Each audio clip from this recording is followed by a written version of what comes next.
The timing is curious because the palace very much want the focus to be on the king. Is it all to kind of address the fact that he wore that Nazi outfit all those years ago? For a prince who left Britain, caused a racism row, does he have the right? He sounds completely out of his depth. Eugenie is just not speaking to her father. He's a kind of reclusive person, and even, 10, 15 years ago, I was hearing stories about him watching TV in hotel rooms for days. I'm wondering if he's doing it so that his brother then kind of goes, oh, maybe we should do something. It's like a dirty protest. They were friends with benefits throughout the years. I think it's been well documented that she loved celebrity men. He was bragging, according to Angeloni, about slamming Sarah Ferguson. Well, based on these two characters, I would refer to it as bumping uglies. What the hell is going on?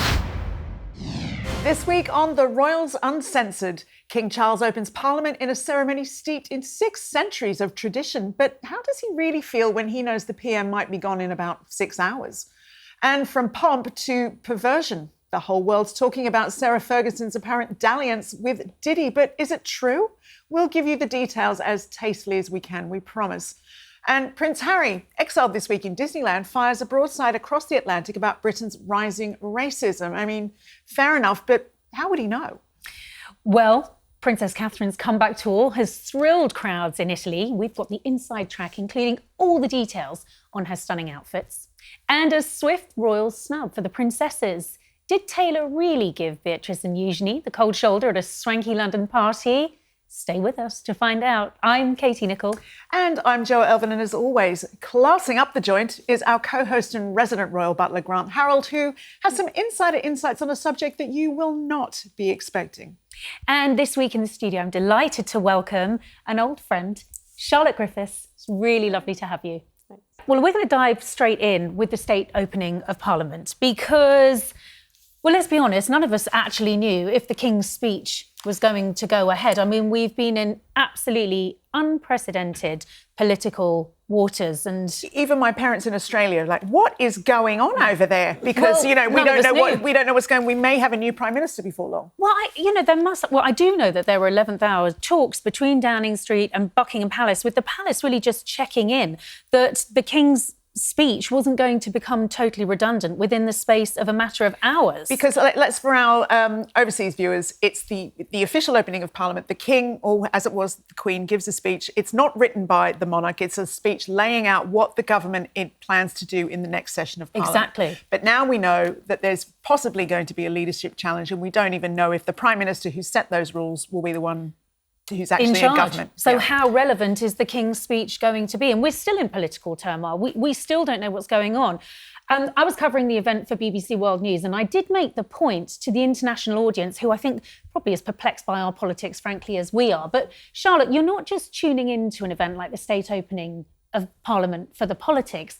It's the pomp and the pageantry too, isn't it? And somehow the pomp and the pageantry was made ridiculous by the fact that you got the impression Charles was reading out 37 bills, which will be possibly irrelevant by the time I finish saying this sentence, So I have to say it kind of undermined the ermine and the glorious reds and that lovely pomp by the insanity of the whole scenario. I don't know if I completely see your point, but I actually think also, ironically, the ermine and the state robes and all the lords in their wigs, it made me think, OK, no matter what's going on in the government, this thing is, 600, 700 years old?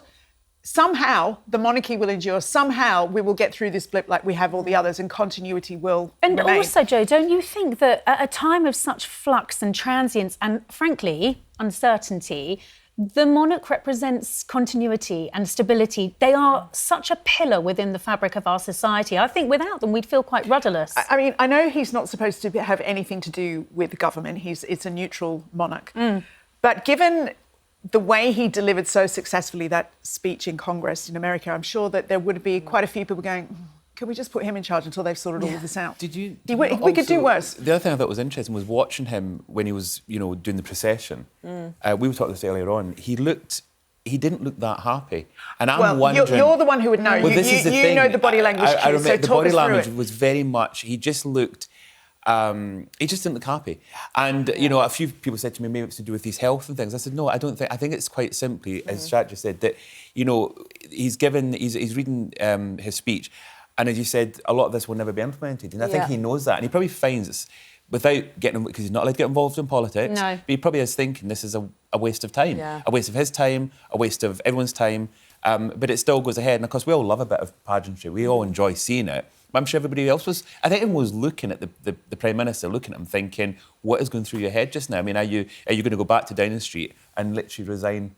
Yeah. No, that's Do you not also think as well, Grant? I mean, I was watching. I wasn't watching it on the TV, so I wasn't close enough to get to see his facial expression. But when you imagine being the monarch and doing something like this, which is your most important constitutional duty as head of state, there's a lot that goes into it. That crown is heavy to wear. Oh, absolutely. There's the robing, the derobing. Absolutely. So much goes into it. Do you think perhaps that's why he just thought all of this effort for a man? Let's not forget, he's going through cancer treatment. He's carrying out more than I think many of us thought he would. In his late 70s. He absolutely, because he's also aware that it's not just him, he'll be aware of everyone else's. He doesn't like people wasting people's time. He really does. He doesn't like time being wasted. Well, especially his. That's such a good point, isn't it? He doesn't like it that it's wasting, not just his, everyone else involved. It's wasting a lot of time. And also, as you said, the crown, I mean, putting all those robes on and it's a lot of effort. And the crown's heavy. I mean, I'm sure you know this, his late mother once said that, when she used to read the speech, she was always worried about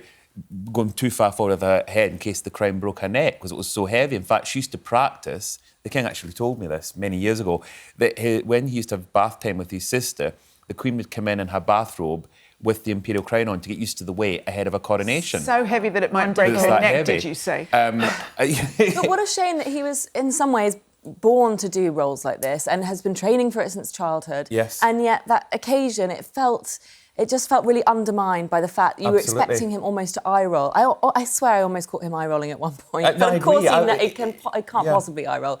His face was neutral, as it should be. Well, Charlotte, one of the things I was told was that there were 11th hour discussions going on between Downing Street and the palace as to whether this was actually going to happen. Do you think, I suppose in a similar way to the last US tour, when the King went ahead despite the security problems after the Washington attempted shooting, that it was just a case of keep calm and carry on? I just wonder whether the aides that had that conversation with Downing Street were actually leaning on them to cancel it, because there was a talk that it was going to be cancelled, and whether they felt maybe aggrieved that they'd applied a little bit of gentle pressure, maybe give it some space, because let's face it, the monarchy is excellent at just pausing and taking some time before rushing into something. That would have been unprecedented and I would have imagined unconstitutional. Yeah, I mean, the one constitutional duty that the monarch has as head of state is to deliver that legislation. But I think when you consider in America, the system is so different. We have a hereditary constitutional monarchy. We're very unique in that respect. Some people might say, well, doesn't this just exemplify how ridiculous our situation is? I would disagree, because I actually think having that continuity of the king at a time like this is important. The other person who, of course, was so notable by her stature, I think how she looked, was Queen Camilla, and I think she looked so regal. Grant, just remind us about the diadem, because that is what she's wearing, isn't it? The diamond diadem. It's also been called the state diadem, but it's the diamond diadem. It was actually made for a man. It was made for George IV. And of course, it's been worn by Queen Victoria. It's been worn by many monarchs, including the late Queen, who liked wearing it. In fact, she even an official portrait that was done by Richard Stone. She's actually wearing it. It was the iconic image we all saw after she died that was used on a lot of the networks. So it's a very famous diadem. I mean, it's and she's obviously now got the honour of now wearing it. And I thought she looked really regal. I thought that, I thought they looked amazing. It's very glamorous. Would have been a very festive crown for a man. Yes, very ornate. Well, it sounds like he might have been the Liberace of his day. It's like, I want diamonds. Yeah, he obviously had good taste. They're so synonymous with the late Queen. I think we think of it as very feminine. Yes. But perhaps, George IV looked pretty natty. It was a different time. We weren't there. Yeah, thankfully. But let's move on. Now, joining the Royals Uncensored now, live from Los Angeles, I'm very excited to say, is the one and only Kinsey Schofield, who is a host of Kinsey Schofield Unfiltered. Now, Kinsey, welcome. Thank you. Congratulations on your new show. Thank you so much. Now, what on earth, what are you thinking about our monarchy as you sit over there at this time? Did you watch the state opening? Is it something that resonates at all with the American public? Yeah, I mean, I think what stood out to me in the past few weeks is that whether he wanted to be or not, King Charles found himself at the center of two incredibly fragile political moments, first in DC and now with Parliament. And he delivered exactly what the monarchy is designed to provide: stability and comfort in moments of uncertainty, which it seems like it is in the UK right now. It certainly was in the US and DC a few weeks ago. We have seen King Charles at his best. Prime ministers come and go. It sounds like Keir Starmer might not be here tomorrow, but the monarchy endures. And for a lot of people, there is something really comforting about that consistency on the world stage. I completely agree. Now, before we get into any further chat, Kinsey, our esteemed leader, who we have dubbed King Piers, much to his delight, he was very excited to hear that you were coming on the show, and he has a little message for us all, including you. Well, I wasn't planning to get involved in this week's show. You'll have plenty to say for yourselves, and frankly, I'm enjoying it at home. But then I saw what might be the most extraordinary royal story of the month or even the decade. And like many, I spat out my tea. And I can't think of anything more uncensored. The Daily Telegraph, Australian Morning TV, Newsweek and many others have reported the story that Sarah Ferguson had a secret love affair with Diddy. What the hell is going on? I couldn't have put it better myself. This story has been living rent-free in my head in a most unwelcome fashion since it came across my cornflakes one morning. Kinsey, what on earth went through your mind when you heard this story? Well, once we track Sarah Ferguson down, I will send her the bills that I've accrued going to therapy to get this mental image out of my head. Imagine her daughter's therapy bills. I know. Diddy has denied this. This is coming from Andrew Lowney's book entitled, this is the updated paperback version, where he says that they were friends with benefits throughout the years. Sarah, I think it's been well documented that she loved celebrity men. According to several biographies, she had a crush on Kevin Costner. According to Andrew Lowney, she pursued George Clooney, JFK Jr., Tiger Woods. Do I believe that do I believe they had a sexual relationship? I don't know, Diddy and Sarah Ferguson. I do believe that Diddy would brag about something like that, though. I worked with him in my 20s. I did not have a sexual relationship with him, just for the record. But I believe he would brag about something like that. Well, it's interesting, isn't it? You say Diddy denies the story. We've heard nothing from Fergie, interestingly enough. And even more interestingly, Andrew Lowney is absolutely doubling down, saying my sources are impeccable. Charlotte, what have you heard?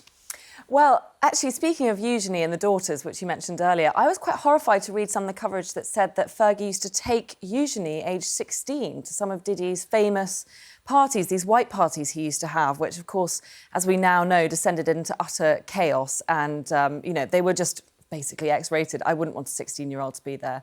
But it did make me think of one time I met P. Diddy was in, of all places, Tramp nightclub. And it was about 10 years ago. And I remember being quite shocked because suddenly P. Diddy started turning up at all these Aristo parties. And at the time, I was actually working with Katie and we were doing Aristo parties. And that was our job. We were diary editors. Was that so unusual? Because he did. I know he was rubbing shoulders with Anna Wintour at one point back in the day. So do you think that it was the royal connection that possibly brought him to the Tramp nightclub? I've got to say, I now do wonder about that because you'd expect to see P. Diddy at a big music awards ceremony or maybe in the UK for the BAFTAs or something. But really in Tramp nightclub with all these kind of posh Etonians, I thought that was quite unusual.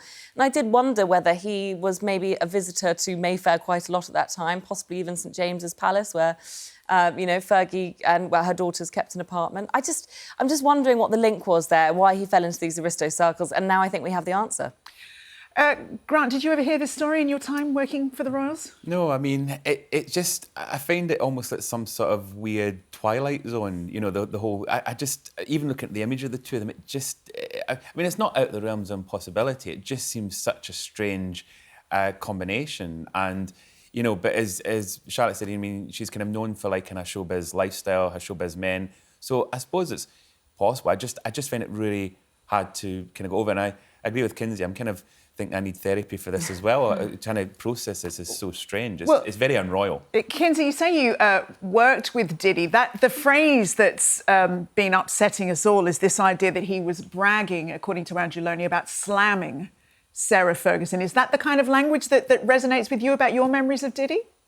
Well, based on these two characters, I would refer to it as bumping uglies, but that's beneath this show, okay? Yeah, that is the way he would talk. And I would also argue that the reason I think he would deny it at this point in time is because there is a chance that he could get an early release from jail. This guy is currently locked up.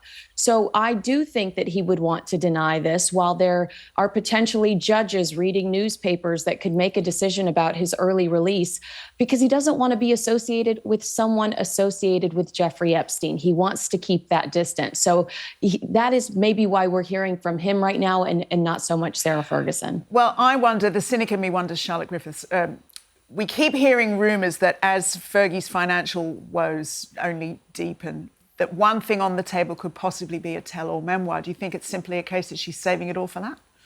Well, I suppose she could be.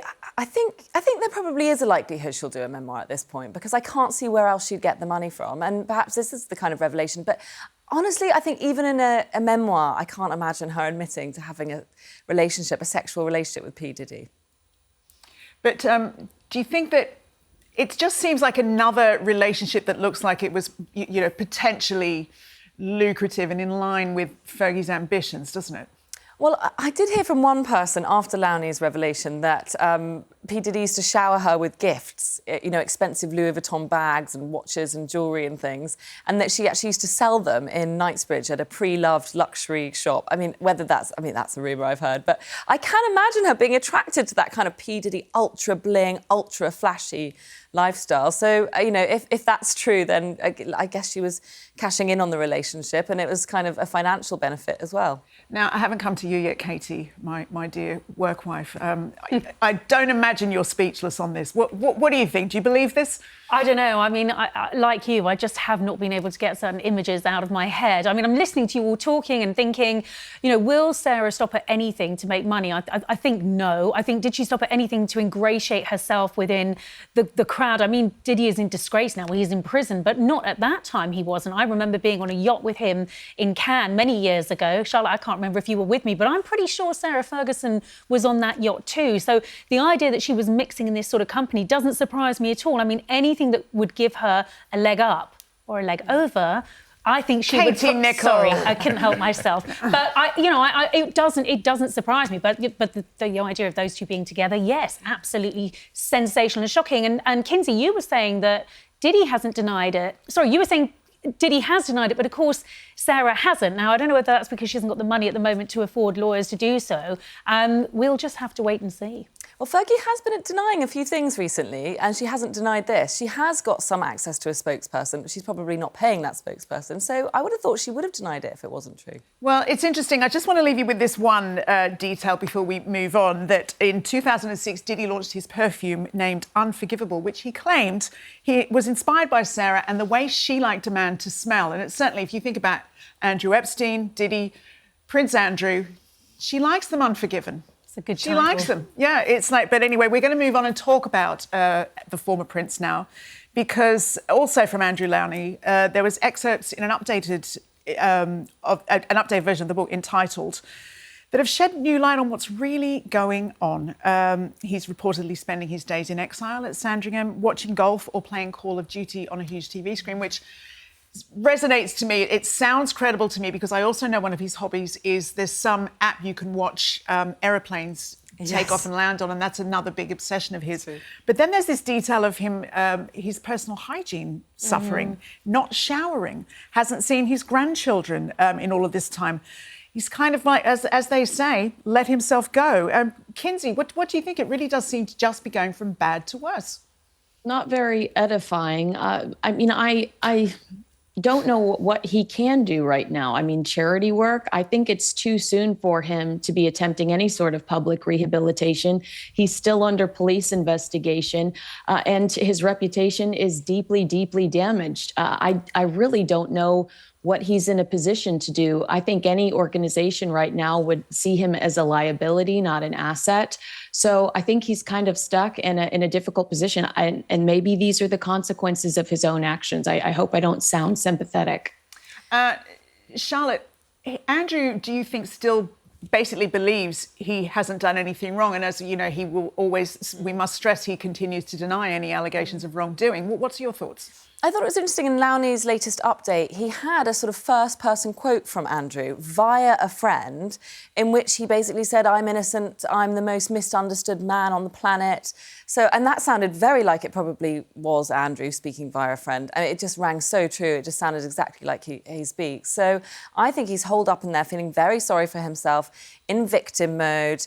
And I can absolutely believe that his personal hygiene's gone down because he always has had this kind of tendency to basically hoard, sit alone, watching TV. Even, 10, 15 years ago, I was hearing stories about him watching TV in hotel rooms for days on end. He's a kind of reclusive person and he's incredibly reliant on his valets. And famously, he wrote to Ghislaine Maxwell in an email, which we've now seen because of the Epstein files. And he said, I don't know how to cope. I've lost my valet. His valet had died. And I thought, God, here's a grown man who possibly doesn't know how to fold his laundry or put the washing machine on or cook himself a meal, maybe even have a shower, unaided. Grant, can the royals iron their own clothes? Has it ever been heard of? Would Andrew do that? Do you know, as Charlotte said, they've got teams. They've got butlers, they've got valets, you've got chefs, you've got everybody there to do everything. So I suppose in some ways they're not used to doing that. And I suppose when it's suddenly gone, I can imagine it is a bit of a struggle. I mean, I can't quite imagine him actually ironing anything because I don't think that's his character. I'm kind of wondering if he's sending his stuff off somewhere to have it done. In fairness, he has a Navy background. There must have been a bit of that there. Oh, you would have. I mean, all of them. I mean, even if I can say even the boys, I mean, they can all iron. I mean, I've witnessed that. I mean, they all know how to do the basics. The working lives make it really difficult to do the simple tasks, so that's why they've got teams there to do things. Now Andrew hasn't got a role as such. I agree. I think he's probably he should be doing these things, but I'm hearing the same things. That he's become quite. I wonder if he's doing it. Part of me is wondering if he's doing it for the effect. What happened the other week with the security issue. I'm wondering if he's doing it so that his brother then kind of goes, oh, maybe we should do something. That it's almost kind of the younger sibling kind of crying out for help and wanting somebody to do something. Almost like a dirty protest. Yeah, that's what I'm wondering if that's what's going on. Katie, what do you think? I completely agree with what you said, Kinsey, that he's just basically the brand is too toxic for him to be visibly doing any charity work or any such thing. But surely there's an argument, do you think, Katie, for him quietly giving some time to something that I think that if he was quietly going about some things, that might help to rehabilitate his reputation in the long run. What do you think? I don't know. I think I agree with Kinsey, actually, Jo, that it's just too soon at the moment. I think he's missed that. Even anonymously, even quietly? I don't think he can do anything anonymously or quietly. And he's got the type of character that if he was doing some sort of a charity work, he'd be the first to be boasting and bragging about it. And that I just don't think people are quite ready for that. And he has missed the opportunity. Of course, the opportunity that he had was that Newsnight interview, which he could have turned around and apologised to victims, regretted his affiliation with Epstein, and changed the trajectory of where he's gone today. And of course, he didn't do that. So he's going to have to bide his time. And of course, he is the eternal thorn in the side for the king. I mean, he's moved him onto the Sandringham estate in order to keep an eye on him. I mean, last week, as our programme was breaking, we were reporting that there'd been an attempted attack on him. He really is just they call it the Andrew problem at the palace. It's almost an impossible problem to resolve. Well, I mean, Andrew's always welcome to come onto the Royals Uncensored and do an interview and explain a few things about what's going on. Kinsey, the other thing that is a slightly sad detail, of course, is it's a royal family, but it's also a family, and we're hearing reports that he doesn't really have any contact with his grandchildren, and now there's a fifth one on the way. It's very sad, isn't it? I think that that's devastating, but I also believe that that is likely an attempt to protect his daughters and his grandchildren from any negative press or headlines, because if we see the girls pull up, there are likely to be pictures of it. And then they're thrust into stories that involve words like Jeffrey Epstein and the most recent police investigation that involves their grandfather. I think that he's likely just trying to protect their reputations right now, which, it's going to be hard to do at this phase. Indeed. Now, Charlotte, we're hearing also that Andrew was pretty much the last one to hear about Eugenie's baby news. Is that true? Yeah, I heard that as well. I mean, he didn't quite read about it in the papers, but he may as well have done because King Charles found out about the baby first, I'm told. I mean, we in Fleet Street all knew about the pregnancy for several weeks, and apparently Andrew didn't, and he found out about it through Fergie at the very last minute, and then it broke finally in the papers, I think, the next day. Why do you think that is? Because Eugenie is just not speaking to her father, you know? I just don't think she wants to make contact with him. I don't think she wants to have a warm and fuzzy moment revealing her pregnancy with him. I think she's really angry with him. Mm. Gosh, it's really sad, isn't it? It's very, very sad. It really is. Now, we wouldn't be doing a show if we didn't mention the Sussexes, and of course they are back in the news. They make sure of it. Oh, they do, don't they? Yeah. Well, actually, this one surprised me, Joe, because we've had Prince Harry writing in the New Statesman. Now, for our international audiences, it's a really highbrow political magazine over here in the UK. It tracks a wealth of very credible and respected authors. And we've got Harry, who's penned a piece in the New Statesman talking about the rise in racism, particularly the rise in anti-Semitism over here in the UK. Now, the timing is curious because the issue has just dropped and really the palace very much want the focus to be on the King today, who was visiting Golders Green. Now, that's an area in North London. There have been a series of terrible anti-Semitic attacks over there. And the King has done, well, I think what the royals do brilliantly. They don't necessarily pen articles in the New Statesman. What they do is they go and visit the communities that have been affected. And that's exactly what the King would do. So I would argue that the King is doing what he's meant to be doing, and Harry is at risk of, I think, being seen to be overtly political. I mean, he's commented on Putin in recent weeks, hasn't he? He's commented on Trump, and now he's talking about Britain and the worrying rise in racism and anti-Semitism here. And I just wonder, for a prince who left Britain, who actually caused a racism row over him himself after those Oprah comments, because that's what he did over here in Britain. He caused a racism row. He caused a huge rift over here culturally. You know, does he have the right to be writing such an article? Joe, what do you think? I really don't think he does, to be quite honest with you, because I think he didn't want to be a working royal. He's not a working royal. And what I really struggle with is I completely had respect for the idea that they weren't happy in their royal life. They wanted to recede from it. They wanted to do things their own way. I completely understood that at the time. So what I don't understand is this, and it's been going on for years now, this messianic complex he has that we're all desperate to know what the word from Harry is on any of the issues of the day. Yeah. I don't understand why. I actually don't have a problem with what I've read. I don't have a problem with the message. But I don't understand why he's the right messenger. I just don't think he is. No, I agree. Kinsey, I'm really curious to know how this has landed over in the States. Do people feel that he has the right to sort of articulate this about a country that he's so obviously turned his back on? I don't think that if the United States recognized Harry and Meghan as a duchess and a duke, I think we would see similar exercises like the exercises we saw in Australia, where they would be going to charities all over the country and just pursuing royal type engagements here in the States. But we don't see that. And I think it's because America refuses to acknowledge them as royals. They see them as commercial entities. Harry is not a geopolitical expert. He's a celebrity prince who spent a substantial portion of spare talking about his frostbitten Todger. If he wants to discuss Elizabeth Arden cream or moisturizer, fine. But complex global tensions, he sounds completely out of his depth. He completely ruined Elizabeth Arden cream for I know, me, I can never use the stuff again. Yeah. Charlotte, I really just want to ask, it's so interesting, Kinsey.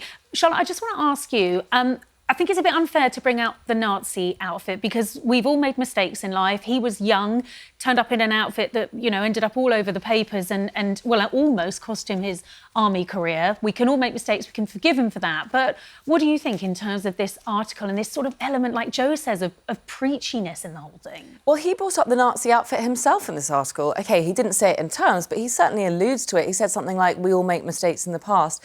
actually had me thinking, is all of this article that he's written, is it all to kind of address the fact that he wore that Nazi outfit all those years ago?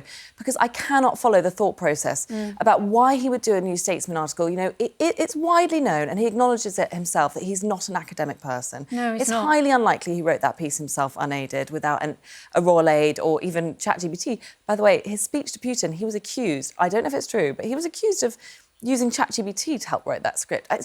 It's completely foreign waters for him. It's completely an absurd thing to have got involved in. So that's why I think there's a chance he was doing it specifically because of his embarrassing Nazi uniform past. Well, it's an interesting theory. I mean, perhaps he should stick to writing about lighter subjects like Disneyland, because it's clearly one of his favourite places. He's been there a couple of times in the last year or so.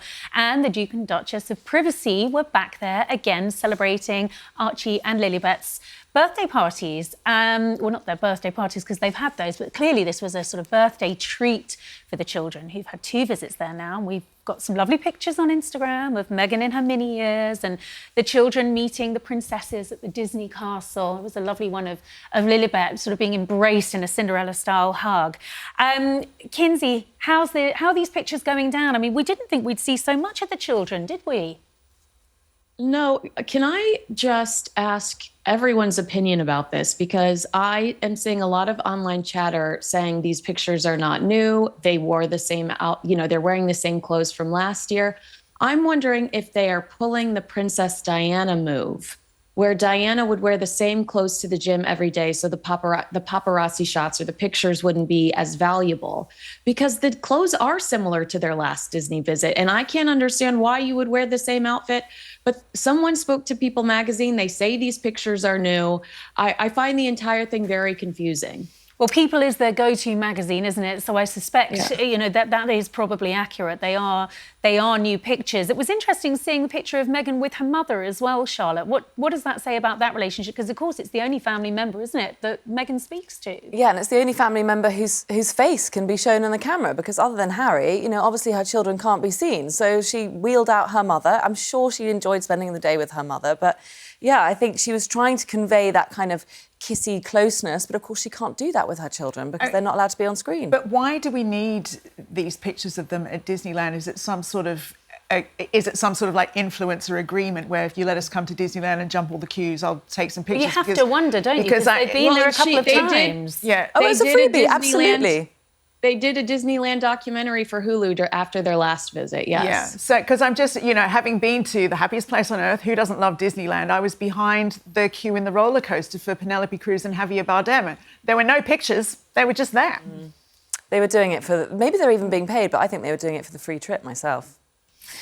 Well, they weren't the only pictures. There is a very important picture that I want to talk about with you, Grant, because we all know how important the photographs on the King's desk are. And one has gone suspiciously AWOL. Now, this we know, thanks to one of the most trusted photographers, Chris Jackson, who's allowed into Highgrove and who's photographed the mantelpost. This is what it looks like now. And, well, there is a notable admission. And given that it's the Sussexes' is it 8th wedding anniversary? Yes. I didn't think they'd get to 5, but they got to 8. Give them that, Give them that. What's happened to the photograph? Well, see, this is interesting because the photographs in the house, one of the rules that I remember was we're not allowed to, because I used to work in the housekeeping department as well. And if we ever moved anything, we had to always make sure it was put back exactly where it was, even to the point where we had an in-house camera, if that doesn't sound weird, and you would take a picture if you weren't sure of, if you were cleaning something. So you put it back exactly what it was. And I remember must have been terrifying. Wow. Well, yeah, because you didn't want him to come back and go, where's this gone? So, and the camera always stayed in the house. It never went anywhere else. So it was purely for reference. And I remember the pictures was a big thing. They said that we're not allowed to, if you dust something, and I don't know about you guys, but I sometimes might put something back maybe slightly in the wrong place. And everything had to go back I don't think it was so much the King's rule, it was just the housekeeping rule. Everything to go back exactly where it was. So what I'm trying to say is, we couldn't just take a picture away. Even if it got broken, which had happened, we've had things break, we'd leave a note for him so that he knew where something was.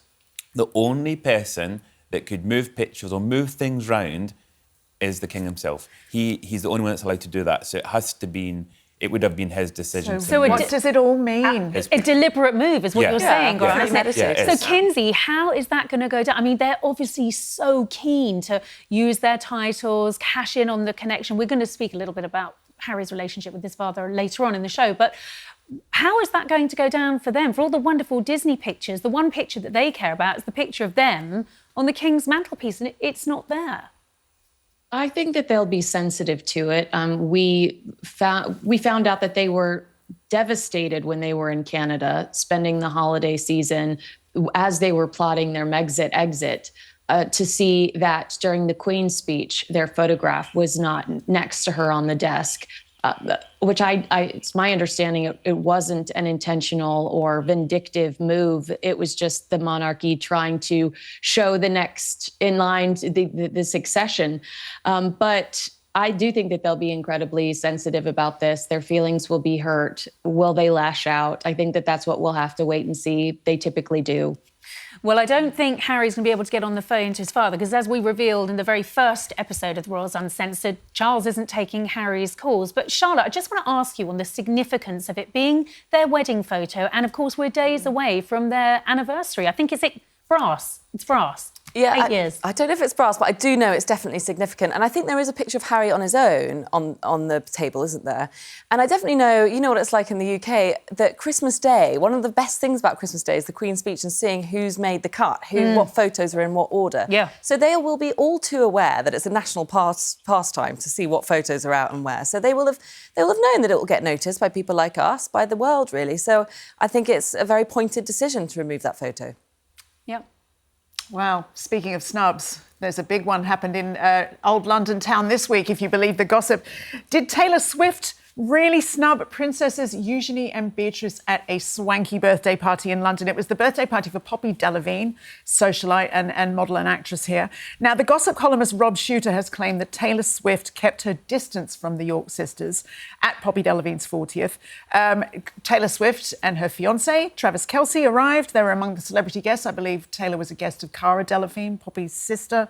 There was lots of Hollywood stars. There was royal family members. Now, there are supports suggesting, though, that inside, Taylor kept her distance from the sisters because she's obviously very, very well aware and very sensitive about the connections to their father, to connections to Epstein, the whole messy SH1T show that we all know about. Kinsey, do you think Taylor would have snubbed the girls?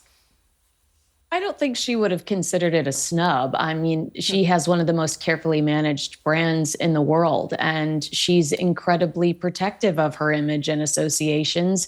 The girls are currently radioactive, and they're not responsible for some of these controversies surrounding their parents, but that name, the family name, is still heavily linked to scandal. So I just think that Taylor doesn't want the reputational baggage.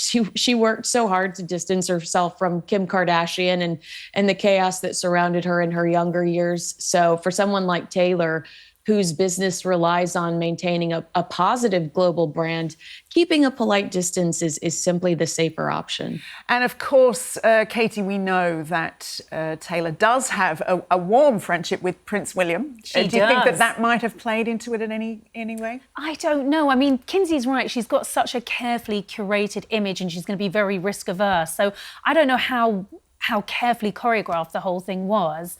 But I think she's mindful of that relationship with William. It's a really important relationship. I remember watching her singing with him at Kensington Palace, and that's a friendship that has continued. So, you know, I think in all of this, people have had to make quite political decisions. It's a bit like you can't be friends with Harry and Meghan and be friends with William and Catherine. You may suffer by being too closely affiliated with Eugenie and Beatrice at this moment. And I think people do care about their reputations and may take these things into consideration, possibly. I do know that all the other aristos in the room, so Archie Keswick, who's the partner of Poppy Delevingne, all those very, very wealthy, fabulous aristos are absolutely rallying around the girls and are really desperate to protect them and are very, very worried about them, particularly Beatrice at this time.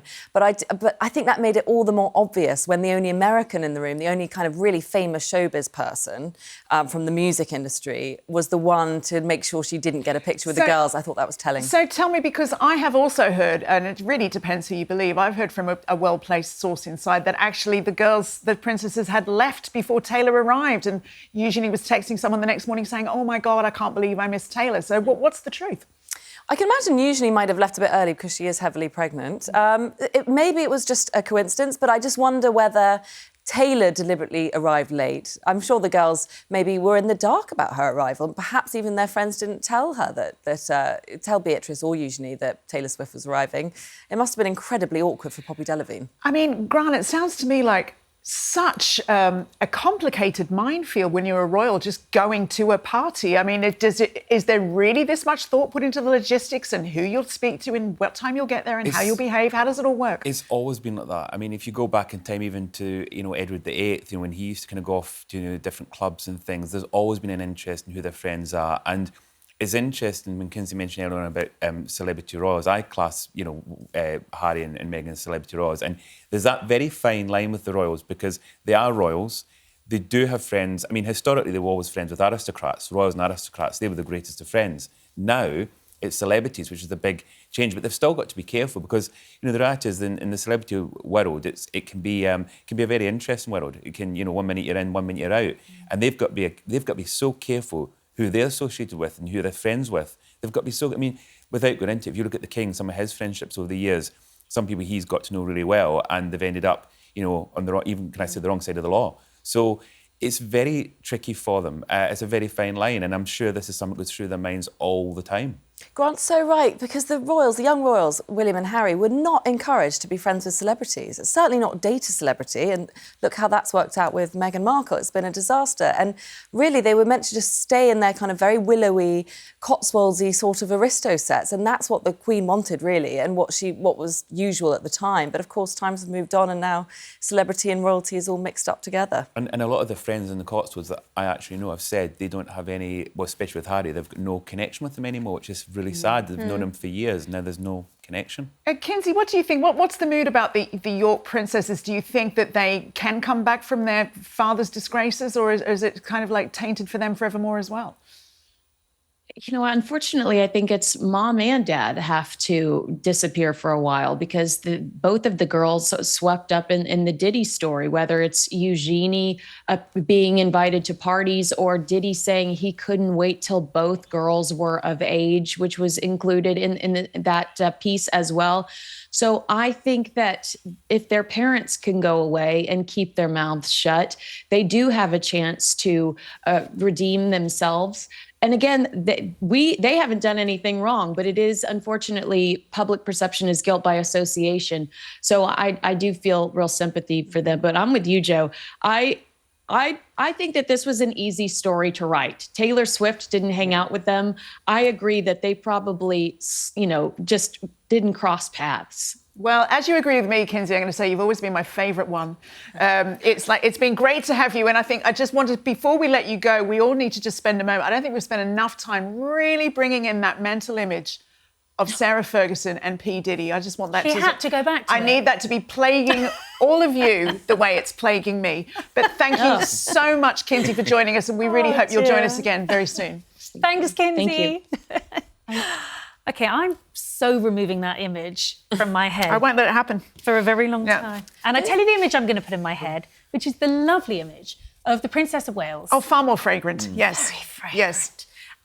In Italy, she was on her first overseas tour in 4 years, and she went to visit the city of Reggio Emilia to see, the incredible work that they're doing, which is known all around the world for how they're bringing up their under fives. I think the rest of us probably are doing it wrong. When you listen to what the Princess of Wales is saying about the benefits of learning outdoors and learning through actions rather than textbooks, a lot of it makes a lot of sense. And she looked, incredibly happy to be out there, didn't she? She Very did. relieved. Now, last week, I'm just going to call you up on this. She's not going to let me live this down. Oh, Katie, Carry on. please. Yeah. I don't want her to wear a pantsuit. Don't let her wear a pantsuit. Well, I'm gonna not retract, but slightly. I think what I was trying to say was Catherine has been very adamant about, I want my work to speak for me. I don't want to talk about my outfits. And so I think that she has been making a deliberate play with very sombre suits, sort of like greys, browns, those are the things it's the muted palette you didn't like. Exactly. It's like,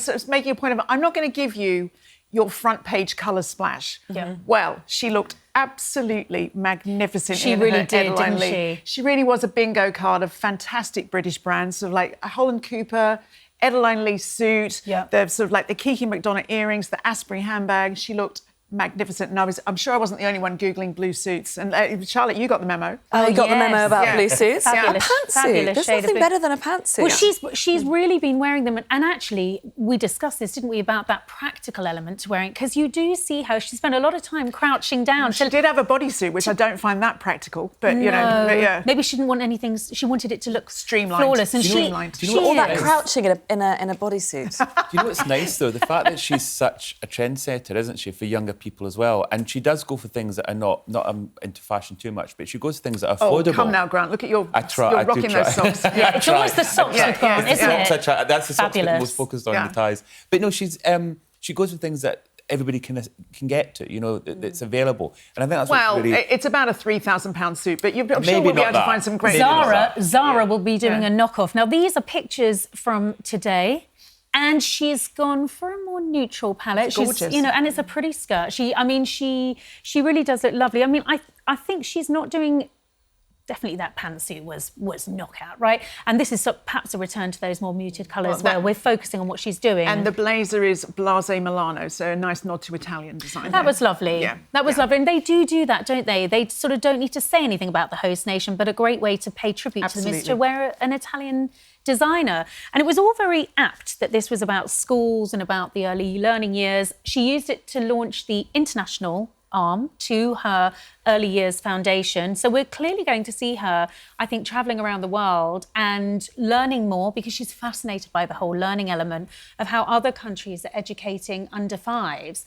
But of course, she is turning her own mind, as is William, to the education of their own children. And Charlotte, I know you've got a bit of an exclusive for us, because there were some photographs, weren't there, of William and Catherine visiting, is it Oundle? Am I saying it? Oundle. Oundle School. I actually think it was just William, but there was a girl there that looked just like Catherine, so everybody thought it was Catherine, but we were looking at it at work and we decided it wasn't her. But yes, there he was in Oundle. Maybe she's got a body double. It looked very much like the princess, I have to say. Well, I was very proud of myself because I did reveal that Oundle was on the cards in You did? 2024, I want to say, Yep. a couple of years ago. Anyway, and everyone has been saying Eton and Marlborough, because William went to Eton and Catherine went to Marlborough. Yep. But Oundle is this incredibly nice, sweet school, and they're really proud of the fact that they never bring up arrogant children. They actually say this on their website. So it's very in keeping with Catherine's That's whole... a bold claim to promise. It says our children are never Something to put on arrogant. your CV, isn't it? It's not something that Eton perhaps could claim, let's face it. That's a good point. But I think everyone's been obsessed with where George is going to school, including you and me, Katie. Yeah. But have we overlooked the fact that Charlotte's about to start school as well? Because Charlotte's 11 and Oundle has this kind of senior-junior department, which is incredibly confusing to state school mums like myself. But basically, children at Oundle can start in year 7 and 8, which is quite unusual for these posh boarding schools. Often they wait till they're 13. But of course, if you're very mature and poised, which Charlotte is, Absolutely. why not just start at the same time as your big brother So and move you both think together? they went to see Oundle for Charlotte? I think so, and I think they may even move both at the same time, even if it's to different schools, because then all the press and publicity is done in one fell swoop. Well, I am hearing, and I'm just going to put my neck on the line slightly over this, that it is going to be Eton for George. And you and I have to and froed and written many stories about this, because they have visited lots of different schools, even independent day schools up near North London, where I am. Is there somewhere at Ladbrokes we can put a bet down on this? Well, to be fair, we might have to go and do it after the show. Yeah. To be fair to Katie Go on. and me, because we have done a lot of, is it Eton, is it Marlborough? But what I heard is that Catherine herself has yo-yoed and changed her mind many times. So we have been correct, but she's been At various changing her times. mind. I think she's been reluctant on Eton, and I wonder if, because I think, listen, they're very much co-parents, but I think it's Kate that wears the trousers at home, and I wonder if this is one thing where she's had to concede. But Grant, I'm going to ask you this, because I think this is interesting. We hear so much about William particularly talking about how the royals are going to change and modernise. And we know that when he's king, things will look very different. But if we cast our minds forward to when George will be king, I don't know, is it appropriate that the future king will go to Eton, or should they be shaking things up? I mean, it's interesting because if you look historically, royals used to be schooled behind closed doors at one time. You know, the Queen was schooled privately. Of course, King Charles, we know, did Goddesden. William and Harry did Eton. It's interesting because Eton has got it's known, it's got a reputation, you know, and it's very can I say use the word cliquey. You know, they make great friends there. They all stick to that little group. They all socialise together. And as you've said, the fact that William's trying to modernise it, to my mind, you wouldn't send him to Eton because that would be modernising to send him to a school that's not Eton, somewhere else. I mean, I'm not saying a state that. school because I think, you know, that's too extreme, but a grammar school or something like and that. On the other side of the coin, Eton breeds leaders, so it's where he needs to go. It actually says... Maybe if the leader class went to other schools would breed leaders. This is true. Yeah, that's a good point. And also, William had a good time at Eton, didn't he, Grant? He I mean, loved you've it. written about this. I remember because, I mean, I was there when he was at St Andrews, but, I mean, they talked about Eton a lot, and a lot of their friends, as I said earlier on, even Harry's friends, you know, they're all in that same area. And I remember, you know, they talked about it a lot. I mean, they played rugby with their friends, you know, they did, you know, the sports. William also loves tennis. Don't know if you know that. He loves it. Both William and Kate play tennis golf. They're very competitive on the tennis court, I can tell you that. And of course, he could also visit his granny, you know, because at Windsor, he did pop in and see her quite a lot. It does sound like whoever wins out of you two down at Ladbrokes, Marlborough's not on the table. I think Marlborough's off the table now. Very much amuse me in terms of all the parents who might have sharp-elbowed their ways into Marlborough, thinking that the royals would be going there. Well, one of my friends is is desperate for the waiting list to clear because there's a huge waiting list at Marlborough in anticipation of the royal children, and he's like, can't wait till my daughter gets in when the waiting list is clear. Well, we would love to know whether you think Prince George, our future king, should go to Eton, or does, as Katie thinks, send out the wrong message for a new modern monarchy? Do let us know in the comments. Well, that's it for another week of the Royals Uncensored. A huge thank you to our guests, Charlotte Griffiths here in the studio and the lovely Kinsey Schofield over in LA. And if you're joining the show, don't forget to like it and subscribe. From myself, Joe and Grant, goodbye.